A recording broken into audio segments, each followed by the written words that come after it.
so nǹkan tá à ń ṣe kò sẹ́ni kankan tó ń gbowó ń bẹ̀ nínú wa but à ń ṣe nítorí ọjọ́ iwájú nàìjíríà ọjọ́ iwájú ilẹ̀ yorùbá pé báwo làwọn ọmọ tí gbogbo wa náà ń bí báwo náà làwọn ní ò ṣe ní ṣẹrú Saudi báwo náà ṣe ní ṣẹrú Europe báwo ni ohun táwa náà ní báwo ni ó ṣe tẹ́ wa lọ́rùn báwo la ṣe fúnjọba ní support báwo la ṣe fórílẹ̀-èdè wa ní support ìkan tá torí ẹ̀ já àdẹ̀mọ́ nǹkan tó affect wa kọ́ lè jẹ́ pé àwọn aṣíwájú wa tó ti rí òdodo ọ̀rọ̀ yìí tipẹ́tipẹ́ tó ti rí tipẹ́tipẹ́ jáde kan sọ̀rọ̀ bóyá torí pé wọn ò ní opportunity yẹn pé kò sí mídíà nígbà yẹn so àwa tá a lè jọmọ lẹ́yìn wọn náà sìn tá a gbìyànjú agbára wa láti jáde láti sọ̀rọ̀ àmọye challenges tá a ti face bẹ́ẹ̀ kò ní sú wa kò ní rẹ̀ wá ìkan méjì ló dilé ayé yìí mú tó bá ní àbò òní dandan ni kéèyàn máa kú a ti mọ̀ pé dandan ni kú àwọn ọ̀dẹ̀ ní kú ní kékeré àgbò àtọ̀ àfẹ́rìgì jobi torí nǹkan tá à ń ṣe àwa náà mọ ewu tó wà ń bẹ̀ but we have to do it with reason táwọn ò bá ṣe àwọn ọmọ tó ń bẹ̀ lẹ́yìn wa kí wọ́n fẹ́ dé bá that is the reason why ìta nídìí láti ṣe kò sírú challenge tó lè wá sórí nǹkan tá à ń ṣe ìyá ní stop torí abọ́lọ̀ kó ìrẹ́ wa kúrò nínú oko ẹ̀sìn láwọn bàbá tó bá àwọn bàbá wa ẹ̀sìn tó ń ṣe leléyìí kí ni àbájáde court àwọn ìyá wa náà ṣe àwọn youngest father wa náà ṣe àwọn youngest mother wa náà ṣe àwọn youngest sister wa ṣe àwọn brother wa ṣe anybody wa náà ṣe kí ni nǹkan tẹ́sìn yìí wúlò fún ẹja bira wa kí ni àǹfààní ẹ̀sìn yìí kí ló contribute sínú society wa a kàn fi ń dẹ́rù náà àlùjọ náà bàbá ta ló lọ lóhun náà tó padà rí bàbá ta ló ti weakness àlùjọ náà rí a dẹ̀ rí pé nǹkan yìí ó ń damage life wa àti gòkè àgbà wa àti nítẹ̀síwájú àti do something good nínú ilé ayé yìí ẹ̀sìn kò sí ká lè ronú nípa ẹ̀ ẹ̀sìn wa ronú fún wa báwo ṣe ṣiṣẹ́ látàárọ̀ di ọ̀sán a kò owó yẹn a kò lọ fún wọn ní Saudi ọ̀ka kò wọn lọ fún wọn ní Israel a gbàgbé orísun wa a gbà fún wọn ní Israel a gbàgbé orísun wa a gbàgbé ilẹ̀ abínibí wa pé báwo la ṣe fún ìjọba ní support kí ni nǹkan táwọn lè contribute sínú society wa ẹ̀sìn òjì ká lè ronú nípa ẹ̀ àwọn òyìnbó wá kó àwọn bàbá wa lẹ́rú àwọn àràbù wá kó àwọn bàbá wa lẹ́rú àwọn ìyá wa lẹ́rú láyé ìgbà wọn láyé ìsinsìn àwa là ń kóra wa lẹ́rú wá fúnra wọn ẹ wá wò bí ayé wa ṣe ń rí everyday ẹ lọ sí Nàìjíríà ẹ lọ sí from one ghetto to another ghetto ẹ lọ wo àwọn ọjọ́ ọ̀la Nàìjíríà ẹ lọ wo àwọn ọjọ́ ọ̀la Yorùbá Colorado ni wọ́n mú kiri Arizona ni wọ́n mú kiri fàájì kéèyàn ṣe fàájì is okay but ẹ lọ wo wíwé táwa fi ṣe fàájì yẹn nílẹ̀ adúláwọ̀ wa àwa ronú future wa àrònú ọjọ́ iwájú wa ẹ̀sìn ló gbé wa débẹ̀ ká tó sọ ti ìjọba akọ́bọ̀ lọ sọ̀rọ̀ ẹ̀sìn torí àwọn ìjọba wa wọ́n mọ ohun tí wọ́n ń ṣe but ẹ̀sìn tí wọ́n ti fi brainwash wa òun ni ẹ̀ ò jí ká mọ the right thing tó yẹ ká ṣe làwọn ìjọba náà fi ń wò wá níràn gẹ́gẹ́ bí ẹranko so làwa fi jáde tán pé ohun tó bá gbà òun la máa fún a need láti jáde láti liberate àwọn èèyàn wa àwọn ò bá àfáà kankan jà bẹ́ẹ̀ la bá ìmáàmù kankan jà bẹ́ẹ̀ mẹ́sẹ̀jì wa fún ẹ̀yin àfáà àti ẹ̀yin ìmáàmù ni pé ẹ lọ ṣiṣẹ́ ẹ lọ find something to do ọwọ́ tí ò bá ṣiṣẹ́ ìkan burúkú ló máa ṣe tẹ́ bá níṣẹ́ ẹ̀yin àfáà àtẹ̀yin ìmáàmù tẹ́ bá níṣẹ́ tẹnihun tẹ́ ń ṣe ẹ ní sọ pé ẹjọ́ lẹ́yìn fẹ́ máa rò kiri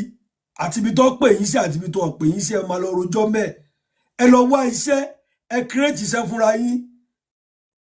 ẹ wà àwọn ọmọ tó wà nílé kéwẹ́ ẹnìkọ̀ọ̀kan yín there are more than 200 500 1000 children tẹ́ ń kọ́ lẹ́kọ̀ọ́ tó bá parí after 9 years to 15 years iṣẹ́ wo náà fẹ́ fi ṣe ẹ kàn ń dá wà lálẹ́ síjọba lọ́rùn every day by day ẹ jí ká ronú Nàìjíríà ilẹ̀ Yorùbá ilẹ̀ abínibí tiwa nìyẹn kò dẹ̀ sí ẹnìkankan tó máa bá wa tún ṣe ju àwa tí orí dá síbẹ̀ lọ àwa la máa fún ìjọba ní support báwo làbò tó péye ó sì máa wà lórí wa látọwọ́ àwọn aráàlú ni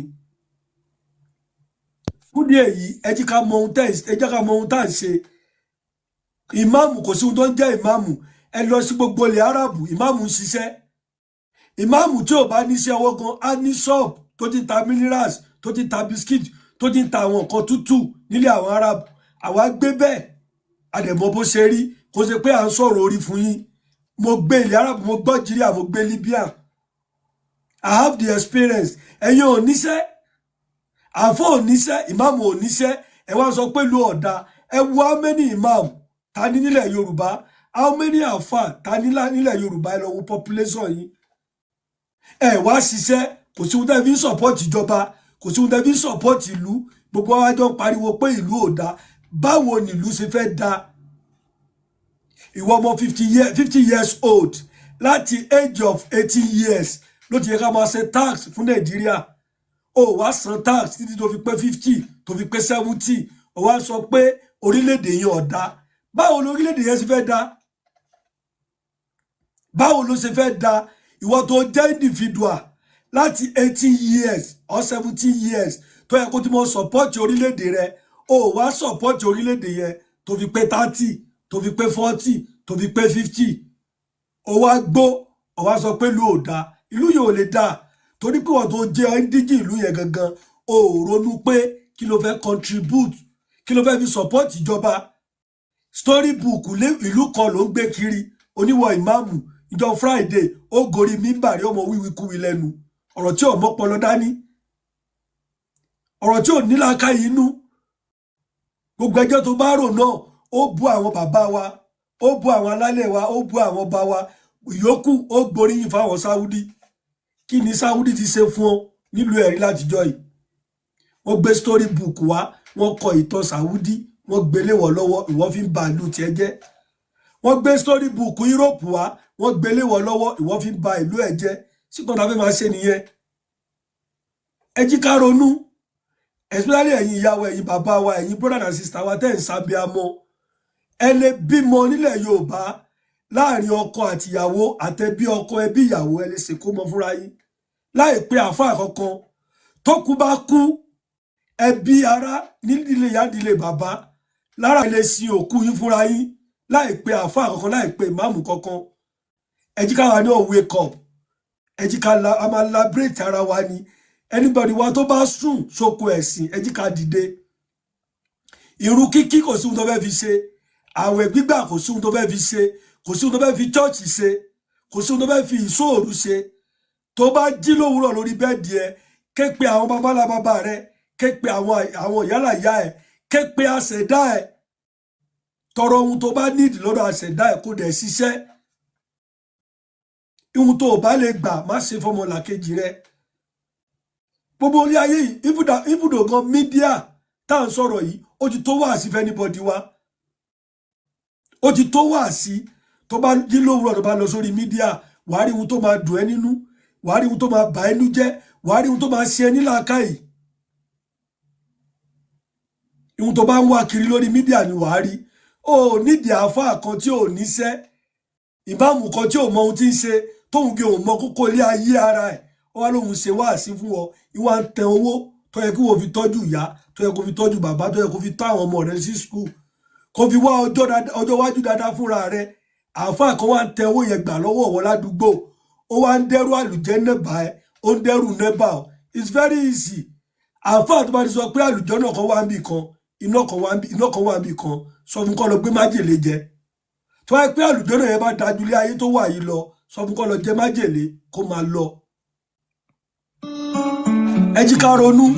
ẹ̀yin bàbá wa ẹ̀yin ìyá wa ẹ jọ ìtẹ̀síwájú Nàìjíríà ló jà wá lójú àgbégalẹ̀ Yorùbá ló wà important sáwà àpékólókó má roko àpékólódò má rodò but kí la fẹ́ ṣe tí ìrandíran wa máa dé bá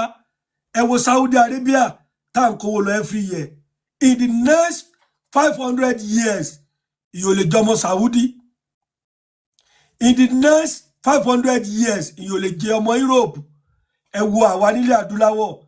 àwọn ìyá tó bí wa àwọn bàbá tó bí wa ebi ń pa wọ́n ara ni aláboyún ara ni aráàlú ẹni àkàndá àwọn àkàndá nílẹ̀ Yorùbá ara ni wọ́n kò sí support tíjọba ń fún wọn kò sí support táwọn aráàlú ń fún wọn báwo ni ọjọ́ iwájú wa sì fẹ́ dára ẹ jí ká ronú ẹ jí ká ṣe làákàyè àbọ̀rọ̀ ó tó fọmọlúàbí tó bá dénú ẹ̀ adòdìdí tá a bá gúnyán sínú èpo ẹ̀pà tá a robẹ̀ sínú èpo ẹ̀pà ẹni tó bá máa yó ó máa yó àrò yóò dẹ̀ ká gbọ̀n afẹ́fẹ́ ló ń gbé lọ mo sọ yìí mo dúró for now mo ṣe làbọ̀ orú ẹ̀ làbọ̀ yìí bọ́ ṣiṣẹ́ gbogbo lílẹ̀ kan sí so ẹni tó bá fẹ́ gbóhùn sókè ẹ̀ lè gbóhùn sókè. gbogbo lé o àbọ̀rúmọ yìí. gbogbo àtọ́ o. olówó London olówó Èkó.